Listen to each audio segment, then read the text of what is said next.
طيب، ازيكم يا كتاكيت؟ ماشي. هنحل الجدول ده دلوقتي على طول باستخدام الستيم تيبل طبعا.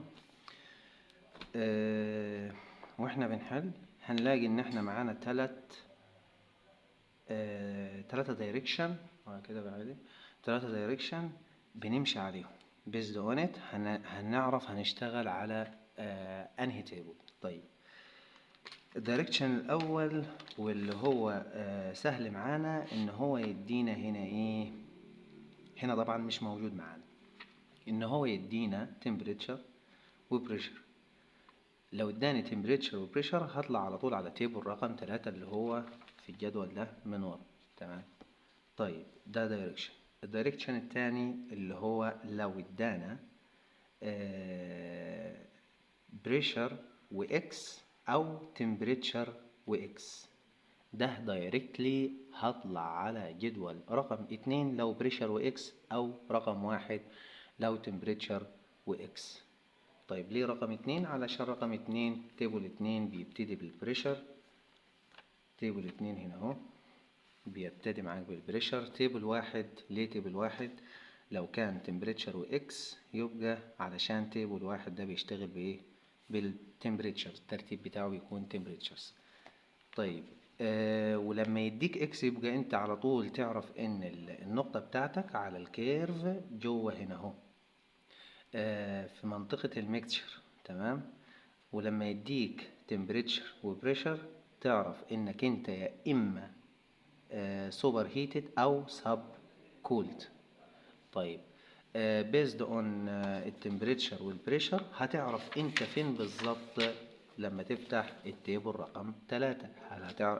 هل انت سب كولد ولا سوبر هيتد؟ طيب، لو انا اديت لك بريشر 40 وتمبريتشر 100 يبقى انت فين؟ في السب كولد. طب انا عرفت ازاي؟ ادي ال 40 والخط الافقي اهو، انت لسه فوق الخط الافقي، يبقى انت فين؟ في السب كولد.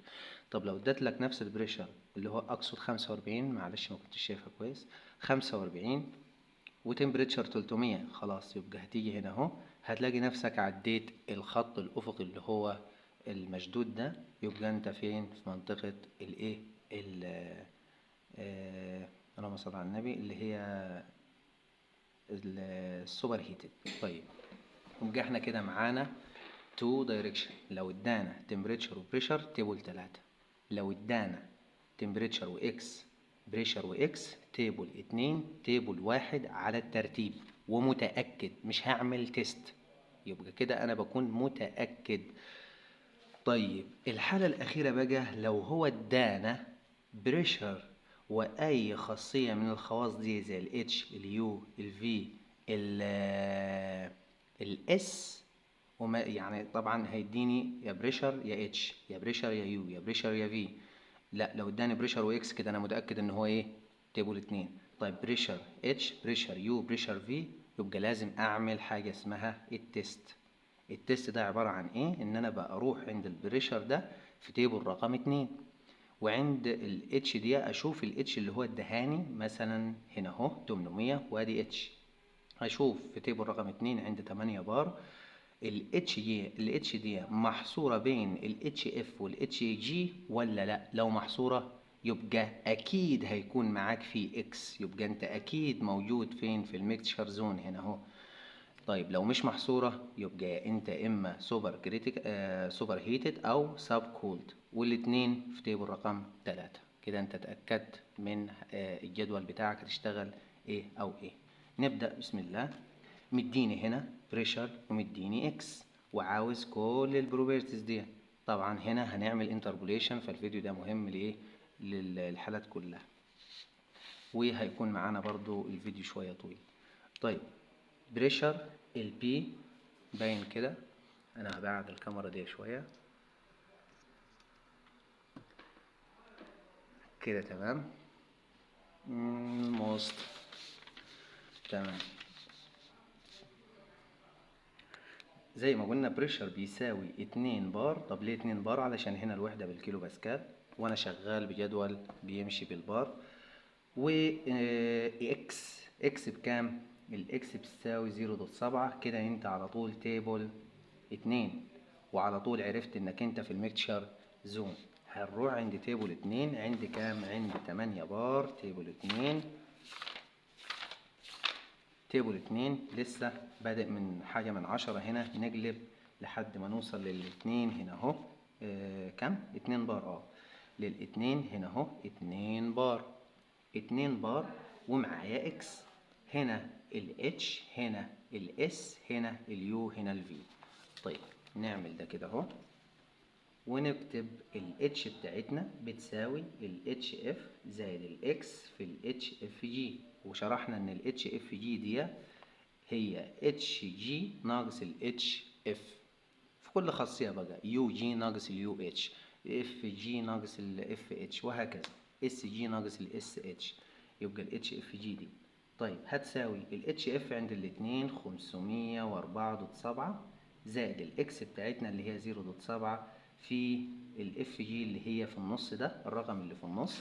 ليه؟ لأن هنا مديلي الجدول بتاعي HF HFG HG. يبقى الرقم اللي في النص عند الاتنين بار هنا اهو هو مين؟ ال HFG في اللي هي 2201.6. يطلع لي على طول قيمة مين؟ قيمة ال H. على الحسبة بتاعتنا 504.7 زائد دوت 7 في اللي هو 2201.6، بيطلع معايا الرقم ده اللي 2045.82 كيلو جول طبعا على الكيلو جرام. ده ال H، ونحط القيمة بتاعته في الجدول. عايزين ايه تاني في الجدول؟ عايزين اليو والفي. اليو بتساوي اليو اف زائد الاكس في اليو اف جي، بتساوي اليو اف بتاعتنا هنا اليو الناحية دي اهو يو، ننزل تحت عند الاتنين اللي هي 504.5 زائد الاكس دوت 7 في 2024.7،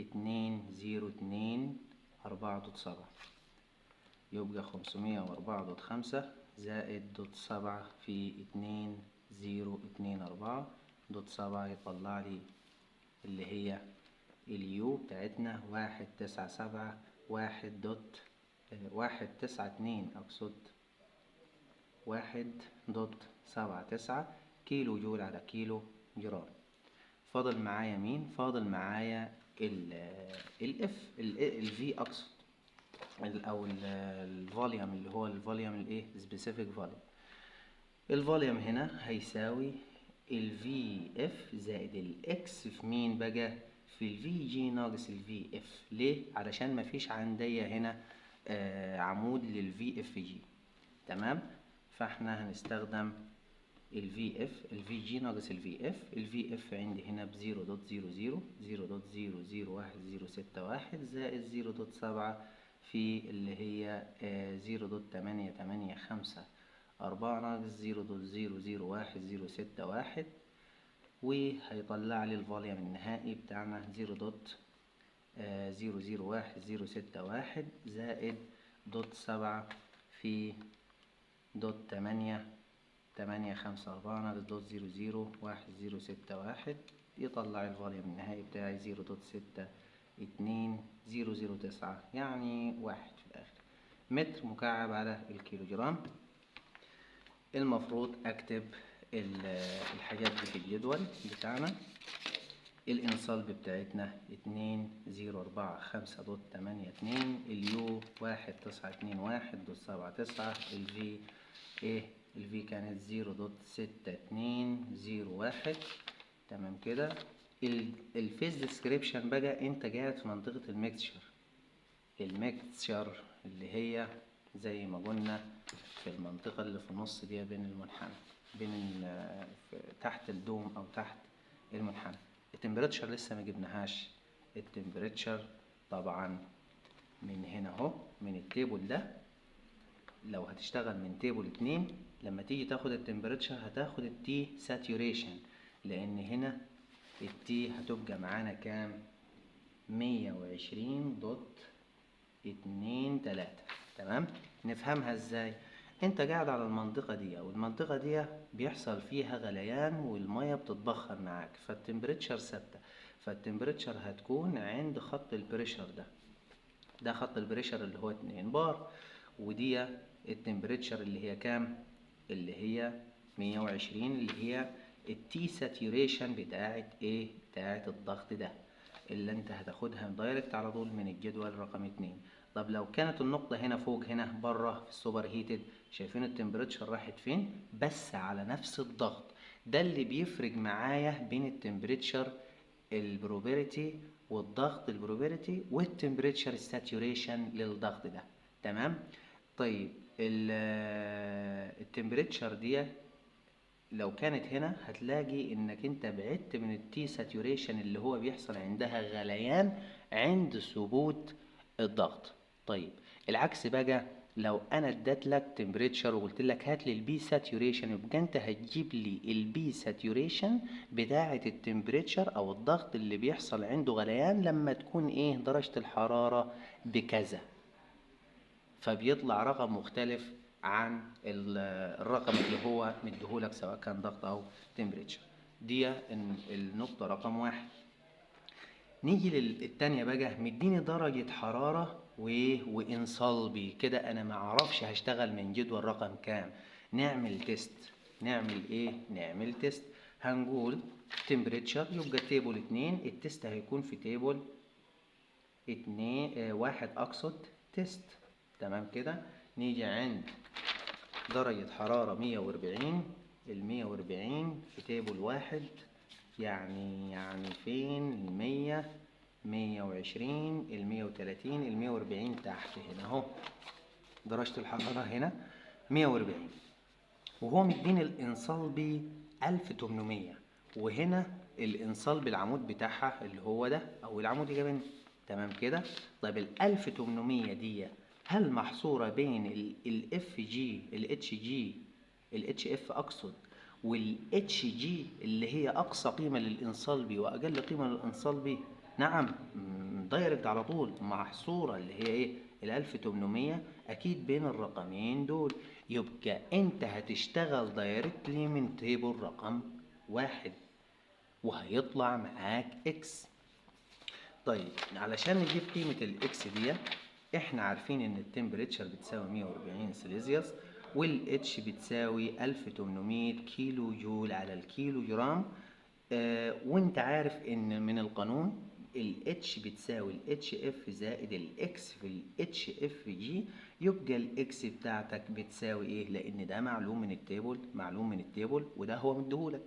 يبقى الاتش بتاع الاكس بتاعتك هتساوي ايه؟ هتساوي الاتش اللي هي موجوده معاك في المساله ناقص الاتش اف على الاتش اف جي، بيساوي الاتش معاك ب 1800 ناقص الاتش اف اللي هي 589 واحد من 10 على الاتش اف جي، او اتش جي اللي هي دي ناقص دي، نخليها اللي هي دي ناقص دي، هيطلع نفس الرقم ده.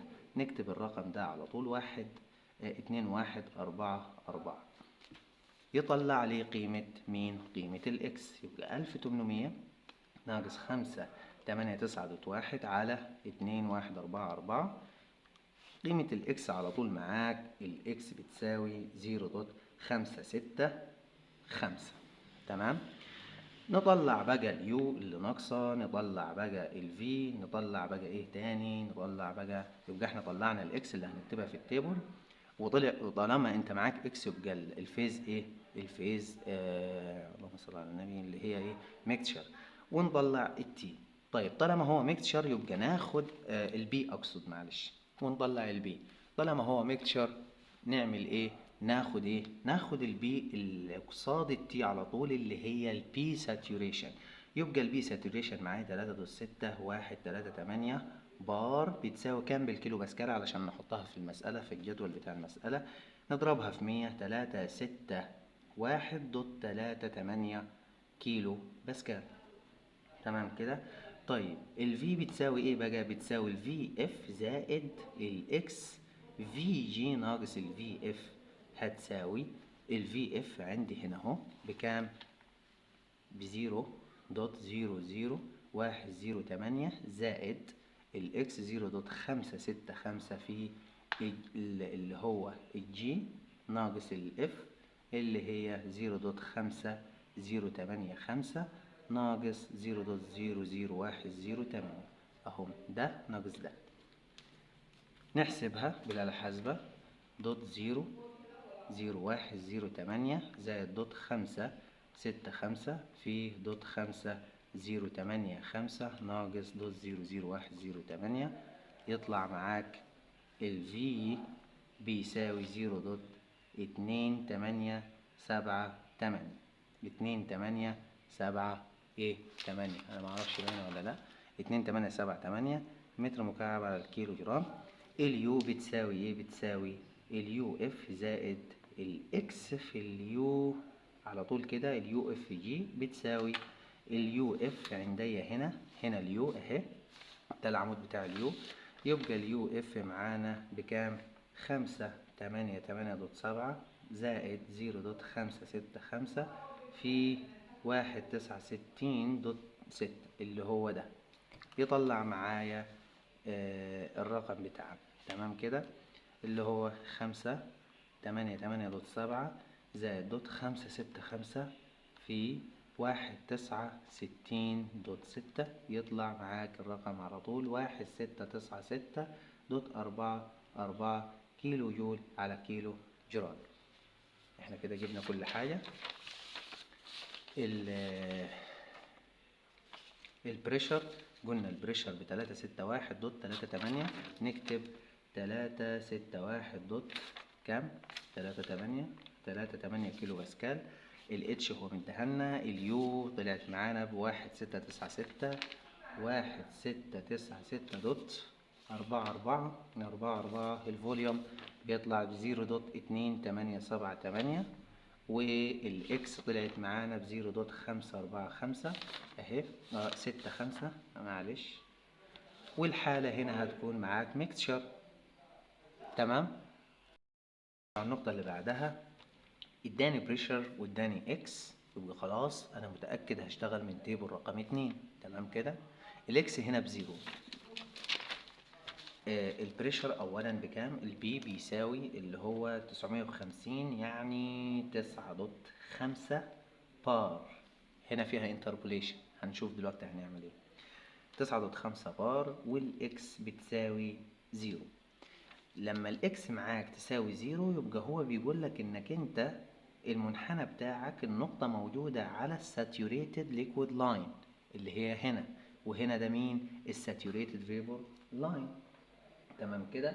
فبيقول لك هو ان النقطة دي موجودة على الساتوريتد ليكويد لاين. ليه؟ لان الاكس بتاعتها بايه؟ بصفر.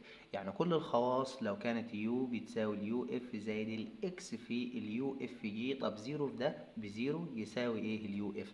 كل الخواص معاك هتكون ايه؟ بالاف. يو هي اليو اف، اتش بالاتش اف، في الفي اف. تمام كده. طيب نروح على جدول رقم 2. عند بريشر 9 بار، 9.5. مش هنلاقيه، بس هنلاقي ايه؟ هنلاقي 9 و4 و9 و6، وال9.5 دي ايه؟ بينهم. وهنلاقي تمبريتشر هنا وتمبريتشر تحتها، التمبريتشر اللي هنجيبها بينهم. هنلاقي انصلب بالاف هنا، انصلب بالاف تحتها، يبقى الانصلب اللي هنجيبها بينهم. طبعا كل حاجاتنا ايه؟ بالاف زي ما قلنا. هنلاقي ايه تاني؟ هنلاقي يو بالاف ويو بالاف تحتها، يبقى اليو اللي هنجيبها بينهم برضو. هنا بقى هنلاقي في بالاف هنا اهو، في بالاف وفي بالاف تحتها، الفي اللي هنجيبها بينهم برضو. طيب نعمل الكلام ده ازاي؟ نعمله بحاجة اسمها انتربوليشن. نحط الضغط اللي هو فوق 9 و5 في الجدول اللي هو 9.4، وبعدين 9.5 الضغط اللي معايا، بعد كده 9.6 اللي هو في الجدول برضو اهو، 9.4 9.6. التمبريتشر بقى عايزين نجيبها. عند 9 و4 كانت بكام؟ عند 9 و4 التمبريتشر كانت بكام؟ 177.21. 177.21. وهنا طبعا مش موجودة تي. وهنا كانت بكام؟ عند ال6 بار كانت ب178.12. 178.12. دي التمبريتشر. طيب بعد كده فيه اليو او الاتش علشان نمشي بالترتيب بس بتاع الجدول.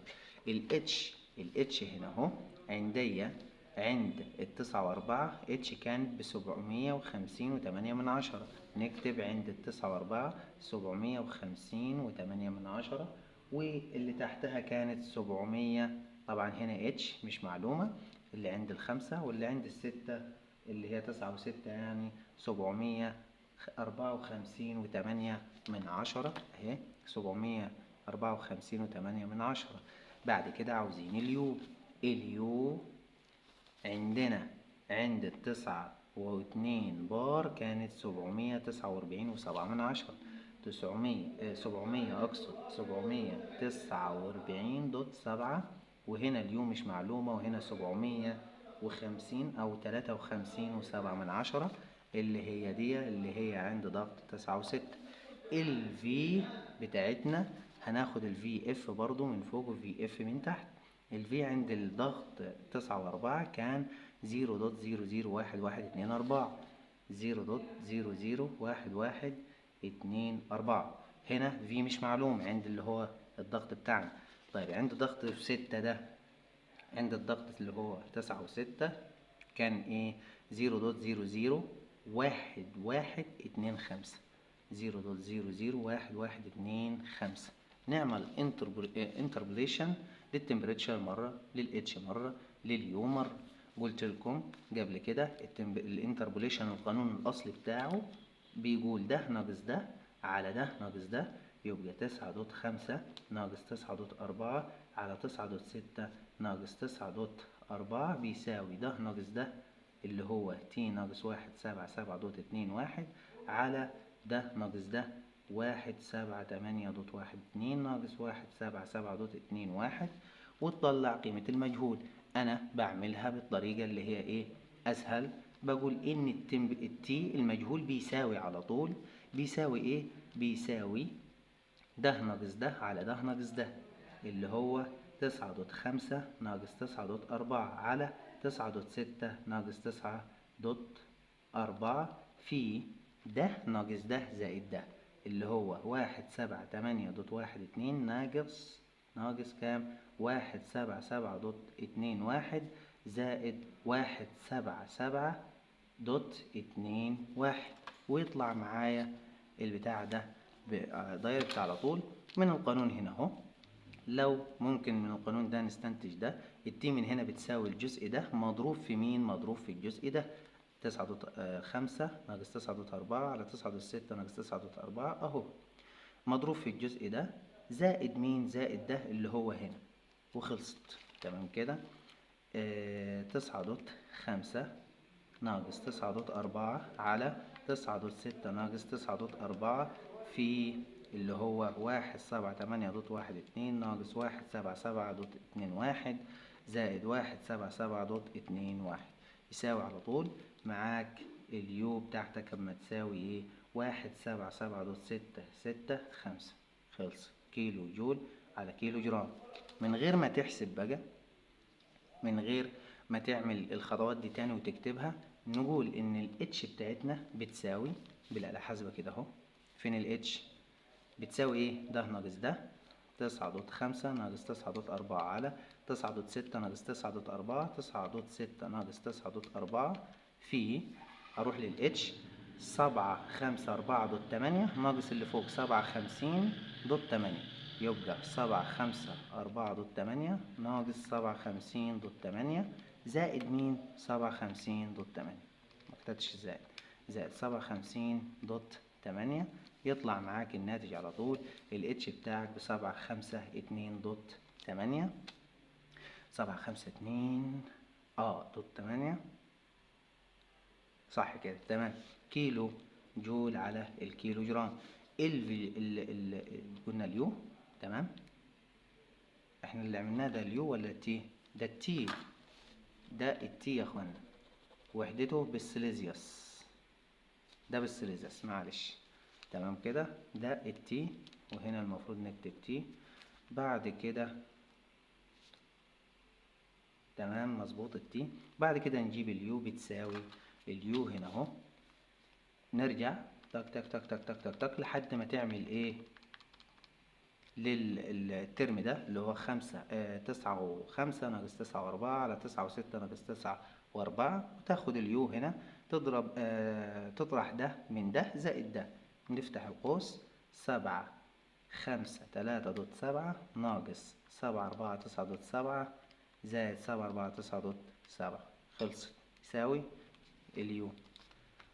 سبعة خمسة واحد دوت سبعة كيلو جول على الكيلو جرام. طيب جبنا اليو كده، مفضلش معانا حاجة، جبنا كل حاجة. نجيب الجدول بتاعنا نكتب الحاجات اللي احنا جبناها. التمبريتشر كانت معانا بكام؟ بواحد كام؟ سبعة سبعة دوت ستة خمسة، صح كده؟ دوت ستة خمسة دوت ستة خمسة. طيب الاتش كانت بكام؟ سبعة خمسة اتنين دوت تمانية، سبعة خمسة اتنين دوت تمانية. اليو كانت بسبعة خمسة واحد دوت سبعة، سبعة خمسة واحد دوت سبعة، صح كده؟ طيب الفي مجبناش الفي، نجيب الفي، نسينا نجيبها. نرجع نعمل حذف للترم ده بتاع اليو، ونكتب الترم بتاع الاتش بس. ده ناقص ده زائد ده، دوت زيرو زيرو واحد واحد اتنين خمسة ناقص دوت زيرو زيرو واحد واحد اتنين أربعة زائد دوت زيرو زيرو واحد واحد اتنين أربعة، هيطلع معانا بأربعة خمسة في الآخر، يعني اللي هو الترم ده دوت زيرو زيرو واحد واحد اتنين أربعة خمسة. تمام كده. الفي بيساوي زيرو دوت زيرو زيرو واحد واحد اتنين أربعة خمسة. البتاع ده بزيرو. هنا بقى هنكتب ايه؟ saturated liquid. لما ده بيكون زيرو يبقى انت على خط saturated liquid line، يبقى الحالة بتاعتك saturated liquid. تمام. بعد كده اهو ادانا temperature وبريشر. احنا قلنا في اول الفيديو ما اداناش حاجه زي كده، لا ادانا على طول على ايه؟ تيبل رقم كام؟ تيبل رقم 3 عند temperature 80 وضغط 5 بار. عند ال5 بار هنا 3/10 4، نمشي لحد ما تتغير معانا لحد 5. هنا 2.5 3 2 لسه. طبعا زي ما قلنا الضغط بيثبت معانا 4 صفحات. ال5 بار هنا اهو، بس عند 1000 سليزيوس نرجع لحد ما نجيب اول التيبل زي هنا اهو. التمبريتشر كانت ب80 سليزيوس، ال80 هنا اهو. نمشي نمشي نمشي لحد ما نوصل للتيبل بتاع ال5 بار اللي هو هنا. الخصائص بتاعتك كلها موجودة هنا اهو. ال H كام؟ 3.3.5.3 3.3.5.3. طيب دي ال S مش موجودة معانا. ده ال V اللي هو هنا 0.00 ايه. جبنا ال H. تمام كده. هنجيب اليو عند نفس الضغط ودرجة الحرارة. اليو عندها بكام؟ 3.3.4.7.9. احنا فين؟ 3.3.4.7.9. المفروض نجيب ال V برضو معايا 0.0103. ال X not defined يعني غير معرفة، لأنك أنت هنا في السوبر في السب أقصد في السب كريتيكال. عرفت ازاي في السب كولد اقصد. عرفت ازاي في السب كولد؟ لان انا فوق الخط اللي هو ده. ايوه. عرفت ازاي سب كولد ووتر او كومبريسد ووتر؟ لان فوق الخط. تمام كده. خلصانه. هنا بقى ايه؟ سب كولد ووتر او كومبريسد ووتر. تمام. ده الفيس ديسكريبشن، لان انا في منطقه ايه؟ السب كولد. عرفتها من الجدول لان انا فوق الخط. طيب هنا مديني بريشر ومديني اتش، يبقى لازم اعمل ايه؟ اعمل تيست. التيست بتاعنا من تيبل رقم 2 عند 8 بار اشوف الاتش هل هي في الرينج ولا لا. تيبل رقم 2 8 بار. 8 بار اللي هي من تحت هنا اهو. هنا 8 بار. الاتش هنا الاتش اللي هو مديها لي كام؟ 3162.2. هنا الاتش اف عندي 720.9، والاتش جي اللي هي اعلى قيمة ليها بكام؟ 2767.5. وانت الاتش بتاعتك 3000، يعني خارج الرينج. يبقى انت كده على طول في تيبل ايه؟ 3 عند ضغط 8 بار، عند نفس الضغط ده اللي هو 800 كيلو باسكال، صح كده؟ 800 كيلو باسكال يعني 8 بار. نروح لضغط 8 بار، هنا ال 8 بار اهو، ونروح للاتش ونفضل ننزل لحد ما الاتش تزيد معانا وتخش على 3100 وكام؟ 3162. ال 3162 واتنين من عشرة هنا اهو، 3162.2. هنلاقي هنا 3162.4 أكبر منها بإيه؟ ب2. هنعمل ليها انتربوليشن. طبعا انت مش هتفرق معاك كتير، بس ايه، لازم نعمل انتربوليشن علشان تتمرن على الانتربوليشن، لان في مسائل بتحتاج انتربوليشن. تمام. نروح بقى نعمل ايه؟ نطلع القيم كلها بتاعتنا علشان نقدر نجيب التمبريتشر. طبعا هنا هو اللي هنجيبها. يبقى انا معايا في الجدول هنا 3162 انصلبي اتش 3000، خليها من تحت هنا 3162.4 و2 اقصد، معلش. طيب اللي فوقها في الجدول هنا كانت 4 3162.4. اللي قبلها بقى او الاصغر منها اللي هي ايه؟ 3141 وكم من 10 و4.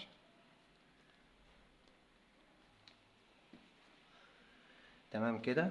التي بقى، نبدأ بالتي. شايفين هنا احنا خدنا ده وده، والقيمة بتاعتنا اللي هو مديهالنا هنا بينهم. تمام. هناخد برضو الدي ال اس، مش محتاجينها. هناخد الفوليوم وهناخد اليو، وهنمشي كده اهو ناخد التمبريتشرز. تمام كده. يبقى التمبريتشر كانت بكام؟ فوق كانت ب340، هنا مجهولة، هنا ب350. تمام. وهكذا اللي اسمه ايه ده، الاتش، اليو والفي والكلام ده كله. طيب معايا هنا الفي كانت بكام؟ 3483. يبقى 0.3483، وهنا في وهنا 0.3543 اهي. وبعد كده اليو هنا ب2862.7، 2862.7. هنا يو مجهولة، هنا 2878.9. تمام كده. بعد كده نعمل الانتربوليشن بتاعنا ونشتغل عادي جدا. هو القلم راح فين كده اهو.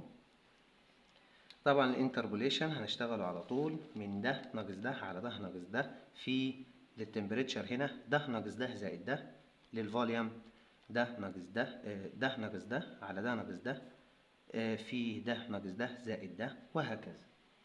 مش هنكرر يعني اهو. نعمل البتاع ده للتمبريتشر هنا اهو. تمبريتشر هنقول فيه ايه؟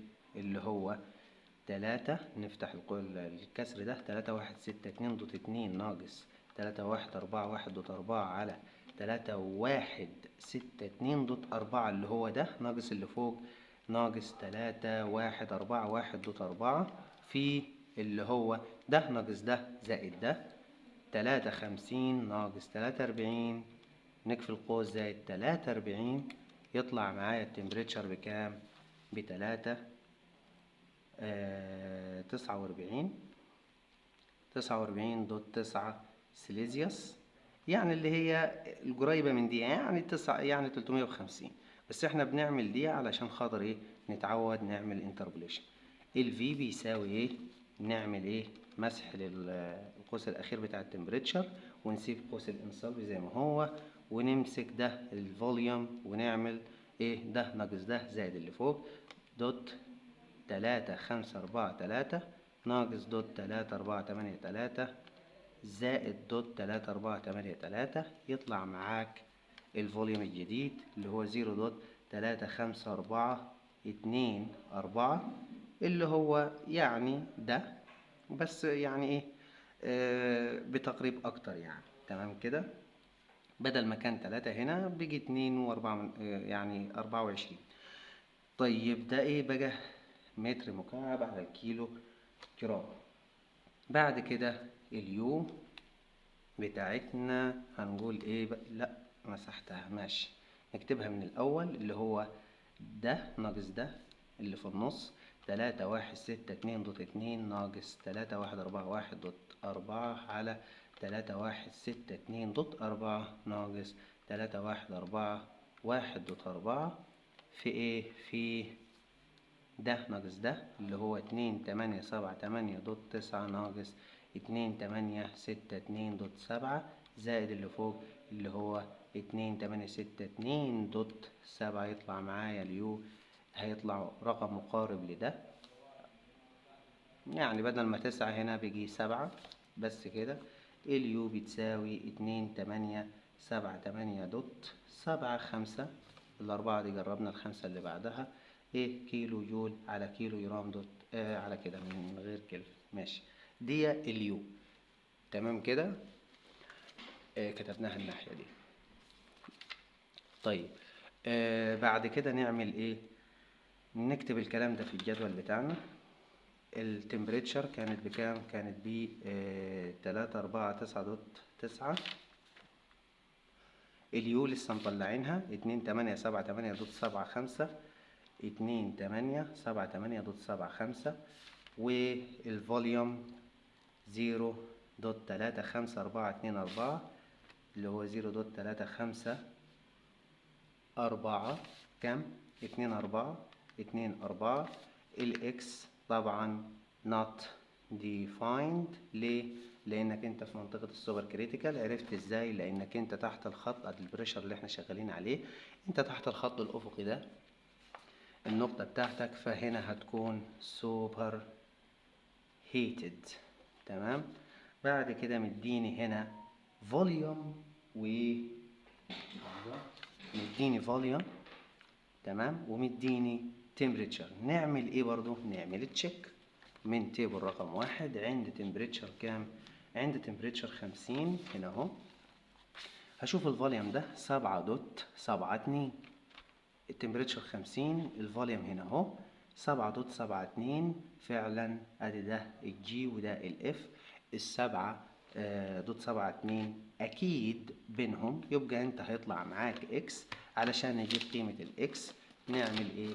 نقول والله انت عندك الفوليوم اللي هو مديهولك ده بيساوي ايه؟ بيساوي الاكس في لا الفي اف زائد الاكس في الفي جي ناقص الفي اف. يبقى الاكس بتساوي الفي اللي هو اداهولك ناقص الفي اف على الفي جي ناقص الفي اف. وعندك الفي 7.72 متر مكعب على كيلو جرام، ومديلك ايه؟ تمبريتشر بكام؟ ب50 في الجدول هنا. تمام. نطلع الحاجات دي كلها كده باينة في الكاميرا، ماشي. الاكس عندنا بتساوي اللي هو 7.72 ناقص الاف بقى اللي هي دي 0.001012 على ال 12 اللي هو الجي ناقص الاف 12.046 ناقص 0.001012 هيساوي الاكس بتاعتنا بكام؟ 7.72. نعمل الكسر 7.72 ناقص دوت 0.001012 على 12.046 ناقص دوت 0.001012 يطلع معانا الاكس ب0.64. يعني نجرب التمانية تبقى 1. نجيب باقي الخواص بقى. البريشر طول ما انت معاك اكس يبقى البريشر تاخده هو المقابل للتمبريتشر اللي هي 50 اللي هيطلع معاك بكام؟ 0.12335 بار. نخليها بالكيلو باسكال نضربها في 100 تبقى 12.335 كيلو باسكال. علشان نحطها في الجدول. ال H بتساوي ايه؟ بتساوي ده زائد الاكس في ده على طول كده بدماغك، اللي هو الاف 0.9 زائد الاكس اللي احنا لسه مطلعينها اللي هي .641 في الاف جي بقى اللي هي القيمة اللي في النص، او الاكس في القيمة دي ناقص دي هتطلع معانا هي ناخد القيمة اللي في النص 2382.9 يطلع معاك الاتش بكام؟ 1736.74 كيلو جول على كيلو جرام. اليو اللي هي هنا اهو، ده اليو تمام كده. هناخد برضو اليو اف الاولى زائد اكس في اليو اف جي، اليو اف 209.3 زائد .641 في 2234.3 هيساوي 1641.486 كيلو جول على الكيلو جرام. كده احنا مفيش حاجة فاضلة معانا تاني. الاكس جبناها، الاكس اول قيمة جبناها اللي هي 641 0.641. طالما في اكس معاك يبقى ده ميكستشر. اليو لسه جايبينها 1641 دوت كام؟ دوت 486 والاتش بكام؟ الاتش معانا ب كانت بكام؟ 1736 دوت 74 والبي جبناه ب 12.335 كيلو باسكال، 12.335 كيلو باسكال. وبكده تكون كملت الجزئية دي. كله ده وقت، معلش بقى المسائل دي بس هقلب الدفتر كده اهو علشان يبان في الكاميرا. هنا مديني ايه؟ نفس الكلام، بريشر البي بيساوي 40 بار. 40 بار ليه؟ 4000 كيلو باسكال على 100 ب40 بار. ومديني اليو، يبقى لازم اعمل اختبار اليو بكام؟ ب30 40 يعني 3040 كيلو جول على الكيلو جرام. اروح لتيبل رقم 2. تيبل رقم 2 عندي هنا اهو، عندي 40 بار. ال40 بار هنا فين؟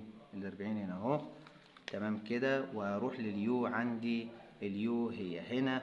طبعا اليو اخرها اولها 1082.4 اخرها الاف بتاعتها او الجي بتاعتها 2601.3 وانت اليو اصلا بتاعتك 3040. يبقى انت بره الرينج، يبقى انت اكيد في تيبل رقم 3 عند بريشر 40 بار.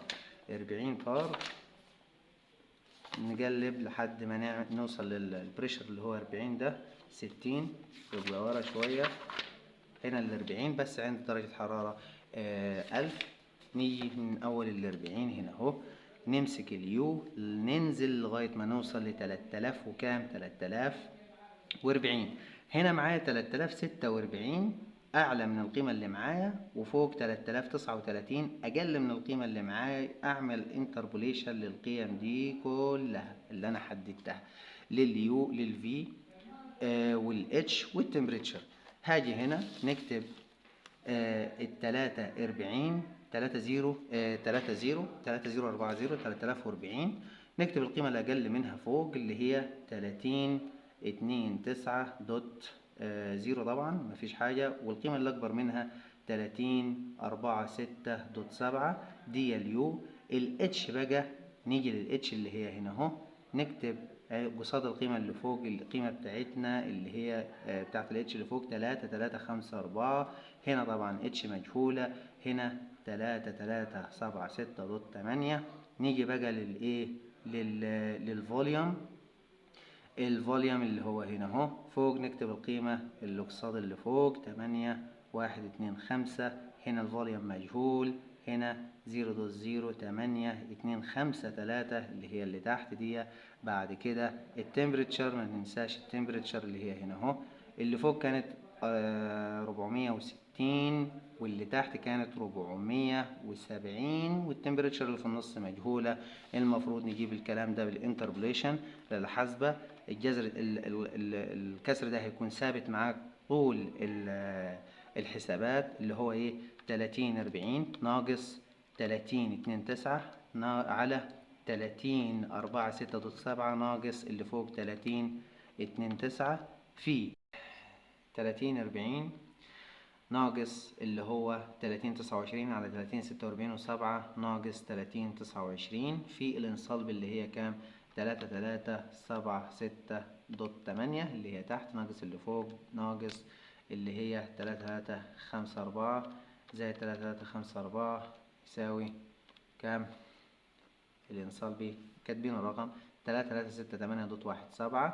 تمام. بعد كده نخش على الفوليوم بيساوي، نرجع نمسح الكلام ده كله، نخلي النسبة دي، وبعد كده نقول ده ناقص ده زائد ده دوت 0.8253 ناقص دوت 0.8125 زائد دوت 0.8125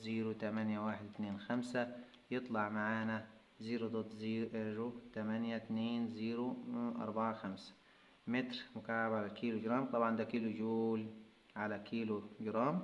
والتي هتساوي ايه بقى؟ نمسح الاقواس دي ونخلي النسبة وندخل التي 74 ناقص 64 زائد 64 يطلع معانا 466.2 سيليزيوس. ندخل الارقام دي في التيبل بتاعنا. هنا التمبريتشر كانت بكام؟ 466.2 سيليزيوس. الاتش اهي اللي هي 368.17. الفي اللي هنا 0.082045. الاكس طبعا not defined. ليه not defined؟ لانك انت في السبكولد او السوبر هيت ستيم. فين بالظبط؟ في السوبر هيتد، لانك تحت الخط اللي هو افقي ده. نكتب هنا سوبر هيتد ستيم. نيجي هنا بقى، دي سهلة خالص. بيقول لي saturated vapor. saturated vapor يعني بيقول لي لو المنحنى كده اهو، يبقى انت عند النقطة دي اللي هي ايه على منحنى ال saturated vapor line، يبقى الاكس معاك بواحد. اذا كل الخواص اللي عندك هتكون ايه؟ هتكون هي اف. هي الخواص عندك هي جي. يعني لو قلنا مثلا الفوليوم بيساوي الفي زائد الفي اف زائد الايه الفي الاكس في مين؟ في الفي جي ناقص الفي اف. طبعا انت عندك ده بالفي اف جي وده بواحد، يبقى هيطلع معاك الفي اف جي زائد الفي جي. لو ما يعني في اف زائد واحد في مين؟ في جي ناقص واحد في الفي اف. الفي اف راح مع الفي اف، الخواص كلها تطلع معاك بالجي.